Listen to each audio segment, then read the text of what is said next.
9 September 1946 Nanded जिल्ह्यातील मुखेड तालुक्यातील हसनाळ या छोट्याशा गावात एका समृद्ध कर्तृत्ववान आणि संस्कारमय शेतकरी कुटुंबात अविनाश खंडेराव देशपांडे यांचा जन्म झाला. त्या काळात भारत स्वातंत्र्याच्या उंबरठ्यावर होता, परंतु मराठवाडा मात्र अजूनही निजामाच्या अंगाखाली होता. अशा संक्रमणाच्या काळात त्यांचं बालपण ग्रामीण संस्कारांमध्ये पण समृद्ध कौटुंबिक परंपरेत. त्यांचे वडील कैलासवासी खंडेराव देशपांडे हे परिश्रम, दूरदृष्टी आणि शास्त्रशुद्ध शेतीसाठी ओळखले जाणारे आदर्श शेतकरी होते. कष्ट, शिस्त आणि प्रामाणिकपणा हे गुण अविनाशरावांना त्यांच्याकडूनच वारसा मिळाले आहे. प्राथमिक शिक्षणासाठी त्यांना हैदराबाद येथील विवेकवर्धिनी विद्यालयात पाठवण्यात आले. पुढील शिक्षण देगलूर येथे झाले. सोलापूरच्या PAV महाविद्यालयातून त्यांनी BA ऑनर्स पदवी प्राप्त केली आणि त्यानंतर उस्मानिया विद्यापीठातून भूगोल विषयात MA पूर्ण केले. 1972 साली सौलता यांच्याशी त्यांचा विवाह झाला. त्या काळात आजच्या अर्थानं प्री वेडिंग नव्हतं. ज्येष्ठांच्या आशीर्वादानं आणि परंपरेच्या साक्षीनं हा विवाह संपन्न झाला आणि आज समृद्ध सहजीवनाचा मोठा पल्ला देखील या जोडीने गाठला आहे. नोकरीच्या अनेक संधी असताना देखील त्यांनी आपल्या वडिलांच्या इच्छेचा मान राखत शेतीची वाट निवडली. काही वर्ष हसनाळ इथं वडिलांच्या मार्गदर्शनाखाली शेतीची जबाबदारी समर्थपणे सांभाळली.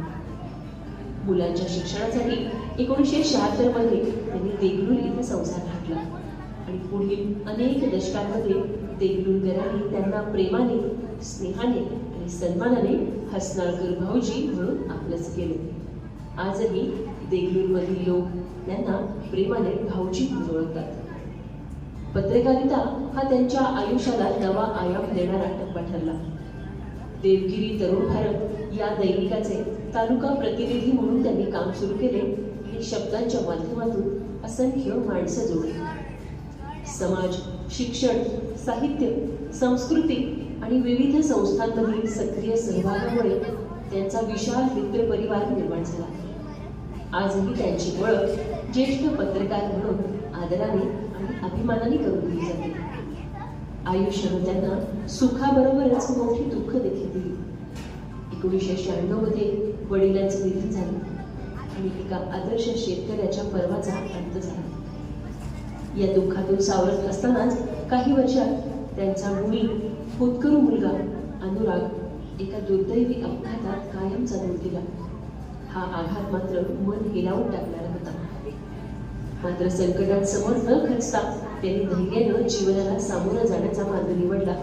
हेच तर त्यांच्या व्यक्तिमत्वाचं खरं सामर्थ्य आहे.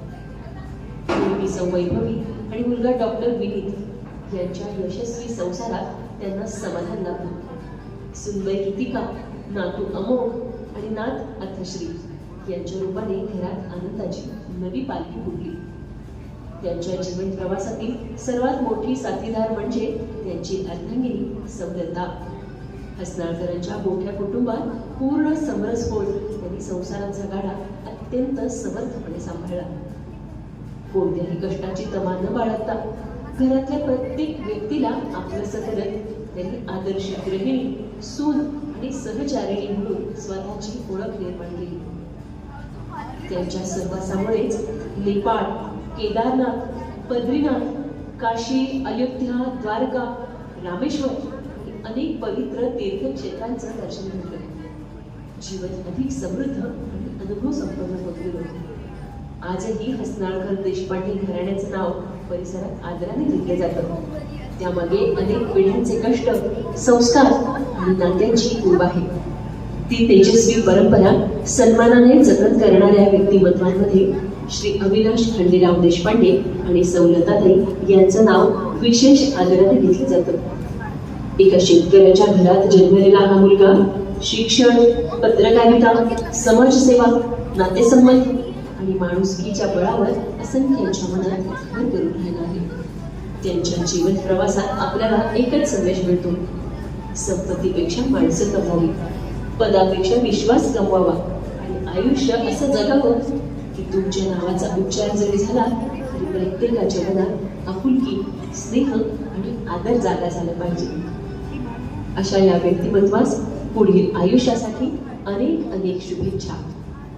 संकल्पना, लेखन, आवाज आणि व्हिडिओ निर्मिती आकाशवाणी प्रासंगिक निवेदिका.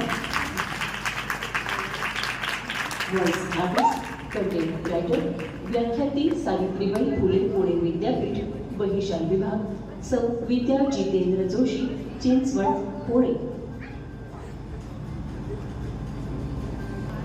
आपण एकदा जोरदार टाळ्या वाजवूयात या इतक्या वर्षाच्या या समृद्ध जीवन प्रवासासाठी. या टाळ्या आज आपण जितक्या वाजवणार आहोत ना तेवढा परमेश्वर आपल्याला देखील समृद्ध सहजीवनाचा आणि आरोग्य संपन्न आयुष्याचा आशीर्वाद देणार आहे.